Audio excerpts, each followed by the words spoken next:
Voilà, pour celui-ci, donc on s'est inspiré de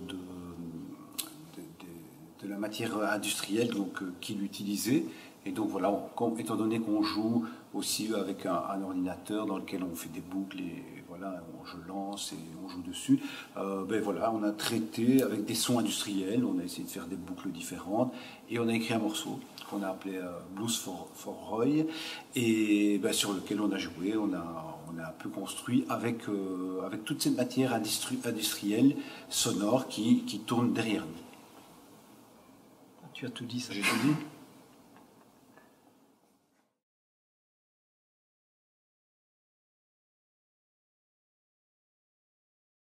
I mean, to me, Salvador Dali is a real human being, not the people that we have come to think ourselves to be, which is totally false. To me, Salvador Dali is a real human being because he's an individual.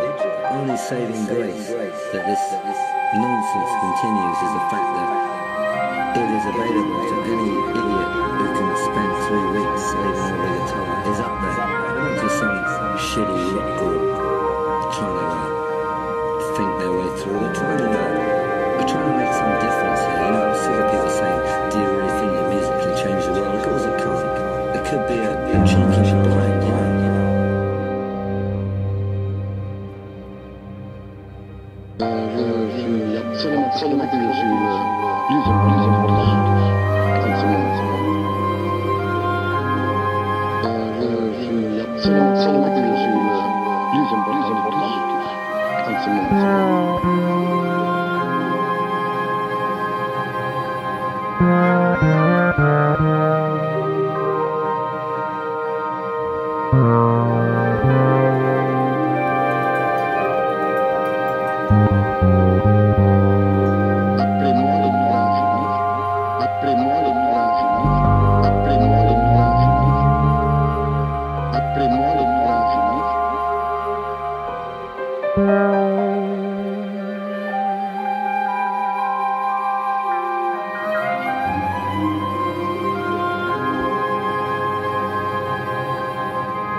Vous savez pourquoi il y a quel avenir, n'est-ce pas?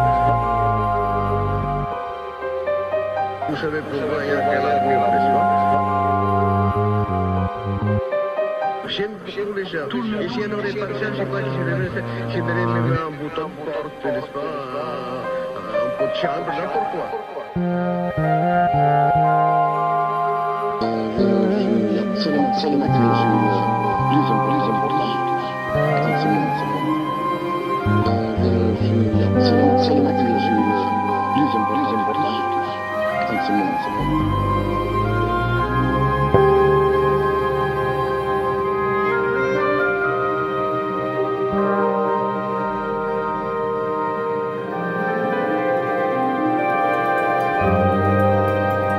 J'aime les gens. Ici, on n'aurait pas de ça, je sais pas, je verrais même un bouton, n'est-ce pas? Un pot de chambre, n'importe quoi. L'âme se transforme. Il faut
Alors, tous les courants artistiques se construisent sur une grande connaissance du passé, et Roy ne déroge pas à cette règle, puisque dans son œuvre, il fait référence aux maîtres du XXe, Dali, Monet et Picasso, et donc nous on a essayé de traduire ça en musique à nouveau en assemblant, en collant des citations de ces grands maîtres, et plutôt que d'écrire un morceau ou de jouer un morceau, on a créé une texture sonore en fait, un peu comme quelqu'un qui mélange des couleurs pour obtenir une nouvelle couleur et des nouvelles textures.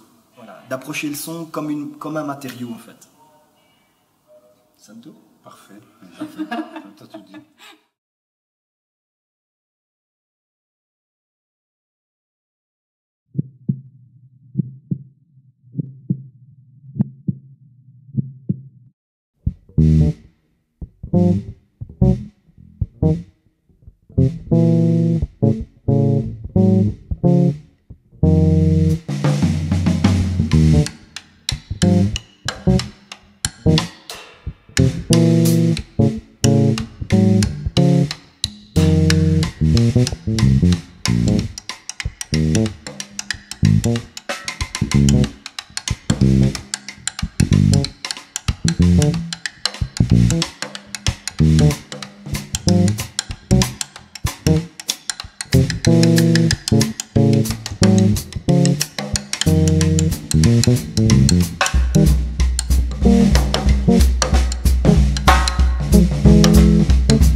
tout au long de notre démarche, on a essayé de tirer profit des éléments graphiques et des techniques utilisées par Roy, que ce soit avec les matériaux industriels, le côté abstrait, et notamment le point bendé.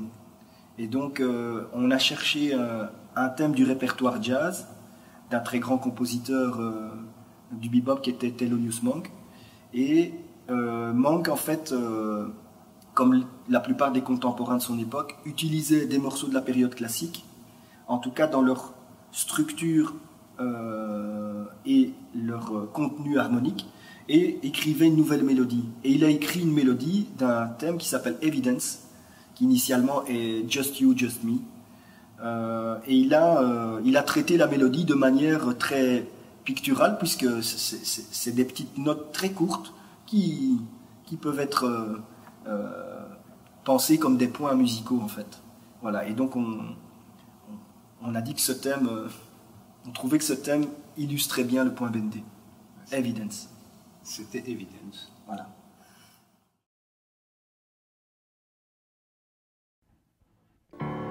But now it has happened. No use in talking. The silence between me and you has never had meaning. It was. Love it. That was all it was asked. But now it has happened. No words for the foretime. The desperation has made me the same. Has made me another. Who looks at the shape of a fish grow giant on the side of his bowl? Who walks on the terrace observing foliage from above? Who hears the snapping of plastic that wraps like cellophane bare branches of climbers? You don't know. And I who descend the stairs neither. I am the same. I am another.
Mais en fait, on a essayé de creuser et de trouver les morceaux que Roy écoutait et les lieux dans lesquels il se rendait pour aller écouter du jazz.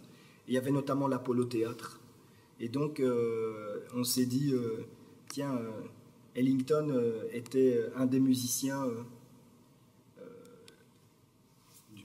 du moment et qui passait très souvent à l'Apollo Théâtre et que Roy a très probablement entendu. Donc on a procédé en fait à des collages de versions existantes de morceaux d'Ellington, notamment Michel Petrucciani, mais on a pris aussi Chet Baker qui déclame le texte de In a Sentimental Mood. Et on a interagi avec ce nouveau texte qui a été assemblé, collé, à la manière d'un plasticien, quoi. En fait, tout au long de la démarche, on a essayé de se positionner différemment par rapport à notre démarche de musicien habituel, en fait. Voilà, ça veut dire qu'en gros, on n'a pas suivi la structure d'un standard de jazz traditionnel. On a cassé, on a collé là où on le sentait et pour aboutir à ce résultat.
On a commencé par chercher toutes les versions qui existaient de Stardust.